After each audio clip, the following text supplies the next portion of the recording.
ಕೋಟಬೆಂಗ್ರೆಯ ಅಳಿವೆ ಬಾಗಿಲಿನಲ್ಲಿ ಅಕ್ರಮ ಮರಳುಗಾರಿಕೆ ಮುಂದುವರೆದಿದೆ. ಮರಳುಗಾರಿಕೆಯಲ್ಲಿ ನಿರತರಾಗಿದ್ದವರು ಸ್ಥಳೀಯ ಮೀನುಗಾರ ಯುವಕನೋರ್ವನಿಗೆ ಹಲ್ಲೆ ನಡೆಸಿದ ಘಟನೆ ನಡೆದಿದೆ. ಮುಂಜಾನೆ 2 ಗಂಟೆಯ ಸುಮಾರಿಗೆ ಸ್ಥಳೀಯ ಮೀನುಗಾರರು ಮೀನುಗಾರಿಕೆಗೆ ತೆರಳಿದ್ದ ವೇಳೆ ಅಕ್ರಮ ಮರಳುಗಾರಿಕೆ ನಡೆಸುತ್ತಿದ್ದವರನ್ನ ಪ್ರಶ್ನಿಸಿದ್ರು. ಆಗ ಸುಮಾರು 45 ಮಂದಿಯ ತಂಡ ಹಲ್ಲೆಗೆ ಮುಂದಾಗಿದೆ. ಫಲ್ಗುಣಿ ಮತ್ತು ನೇತ್ರಾವತಿ ನದಿಗಳು ಸಮುದ್ರ ಸೇರುವ ಸ್ಥಳದಲ್ಲಿ ಮರಳುಗಾರಿಕೆಗೆ ಅವಕಾಶವಿಲ್ಲ. ಆದಾಗ್ಯೂ ಕಳೆದ ಸುಮಾರು 1.5 ವರ್ಷದಿಂದ ಮರಳುಗಾರಿಕೆ ನಡೆಯುತ್ತಿದೆ. ರಾತ್ರಿ ಮರಳು ಸಂಗ್ರಹಿಸಿ ಬೋಟ್ಗಳ ಮೂಲಕ ಕೇರಳಕ್ಕೆ ಸಾಗಿಸುತ್ತಿದ್ದಾರೆ ಎಂದು ಸ್ಥಳೀಯರು ಹೇಳುತ್ತಾರೆ.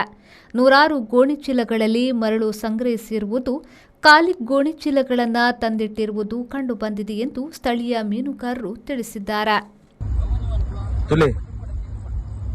ಆತು ಗೋಣಿ ಪೊಯ್ಯ ಜಿಂಜಾದಿಲ್ಲ ನಲ್ಲ ಮುಲ್ಪ ನೂದುಡ್ದು ಮಿತ್ತು ಗೋಣಿ ಉಂಟು ಒಂದೇನಿಲ್ಲ ಜಿಂಜಾದ ಕೊನಪಿನ ವಿಷಯ ನಮ್ಮ ಊರ್ದಕಲು ನೆಟ್ಟು ಪೊಯ್ಯದೆತ್ತದು ₹1 ಲಾಭ ಬಂತೊಂದಿಜ್ಜೇರು ಆಂಡಪ್ ಇದೇ ದಕಲು ಬತದು ಕೋಟಿಗಟ್ಟಲೆ ಲಾಭ ಬಂತೊಂದುಲ್ಲೇರು ನಿಕ್ಕಿ ನಮ್ಮ ದಾದ ಮಲ್ಪುನು ದಾದ ವಿಷಯ ವಾರೀತಿ ಡೆಂಚ ಮಲ್ಪುಗ ಖಾಲಿ ಕೇನಿನೇಕ್ 30 ಜನ ಸೇರ್ದು ಹಾಕದೇರು ಒರಿಯಾಗ ಎಂಕಲ್ ಬತ್ತ ಸೇರ್ನಾಗ ಪಾರ್ದೇರು ವಾಡಲ್ಲಿಜ್ಜಿ ಜನಲಿಜ್ಜಿ ನಾನೊಂದು ಜಾಗ ತಲವಾರು ಪರ 11 ವೈದ್ಯರು. Bureau report V4 news Mangaluru.